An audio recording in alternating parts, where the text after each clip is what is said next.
Magnetismo. El magnetismo es un fenómeno físico por el cual algunos objetos ejercen fuerzas de atracción o de repulsión sobre otros materiales, sin necesidad de que exista un contacto físico entre ellos.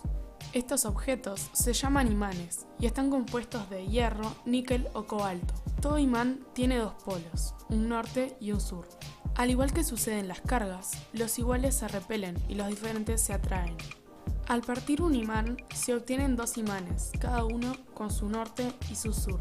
Esto explica la inexistencia de polos magnéticos aislados, es decir, que no puede existir un imán con un solo polo. Se puede denominar también como inseparabilidad de los polos. Existen dos tipos de imanes, los permanentes y los temporales. Los imanes permanentes son los que tienen efectos magnéticos siempre, como las piedras llamadas magnetitas, que son encontradas en la naturaleza, y los materiales ferromagnéticos, expuestos a un campo magnético importante por un tiempo prolongado.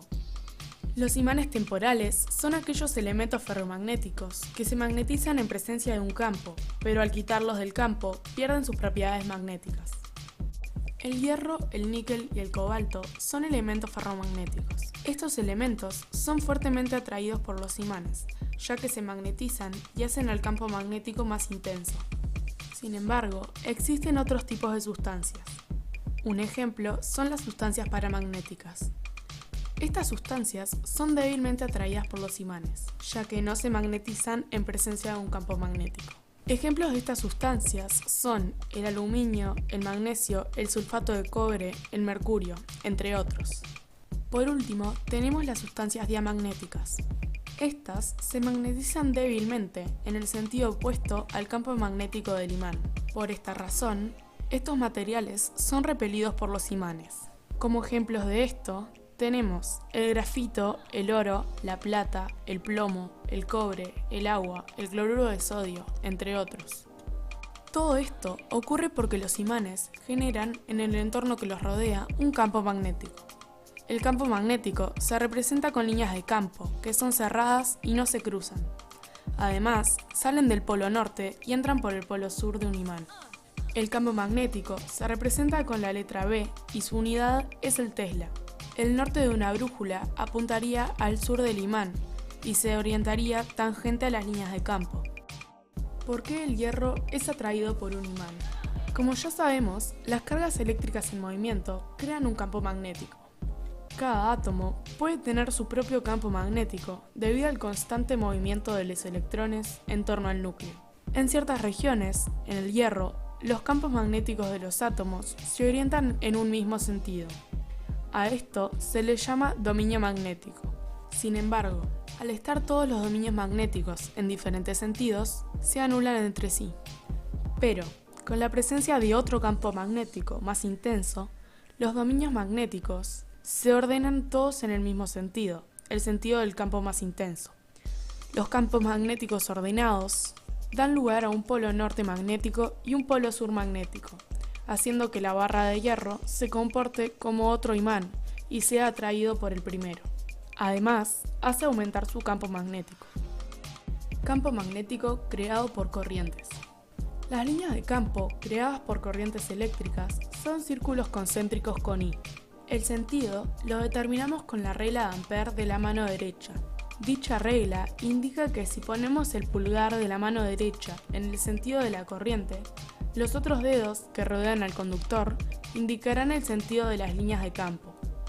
Estas líneas de campo no entran ni salen de ningún lado, por lo cual no podemos asociar un polo norte ni un polo sur a dicho campo. El módulo de un campo creado por un conductor es directamente proporcional a la intensidad e inversamente proporcional a la distancia.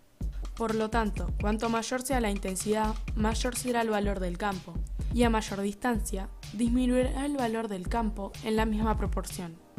Además, el valor del campo también depende del medio que lo rodea, que, para el aire o el vacío, la constante es 2,0 por 10 a la menos 7 tesla metros por ampere.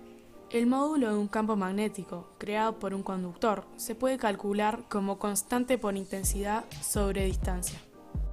Campo magnético creado por un solenoide.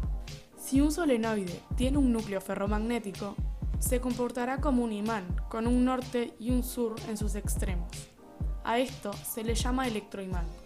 El núcleo ferromagnético aumenta el campo generado por la corriente. Para saber el norte de un electroimán, se puede utilizar otra regla con la mano derecha. Se ponen todos los dedos en el sentido de la corriente y el pulgar apuntará hacia donde se encuentra el norte del electroimán, o sea, por donde saldrán las líneas de campo magnético. Fuerza magnética sobre un conductor o ley de Laplace. Para determinar la dirección y sentido de la fuerza magnética, usamos la regla de la palma de la mano derecha. Ponemos todos los dedos en sentido del campo magnético. Luego ponemos el pulgar extendido en el sentido de la intensidad. La palma de la mano apuntará al sentido de la fuerza magnética. La fuerza magnética es directamente proporcional al campo, a la intensidad, a la longitud del conductor dentro del campo y al seno de alfa, siendo alfa el ángulo entre el campo y la intensidad. El módulo de la fuerza magnética se puede calcular como campo por intensidad, por longitud, por el seno de alfa. La Tierra es como si fuera un gigantesco imán.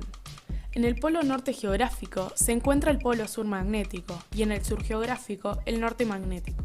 De esta manera, el norte de la brújula es atraído por el sur magnético, o sea, el norte geográfico. Así, el norte magnético de la brújula apunta al norte geográfico de la Tierra.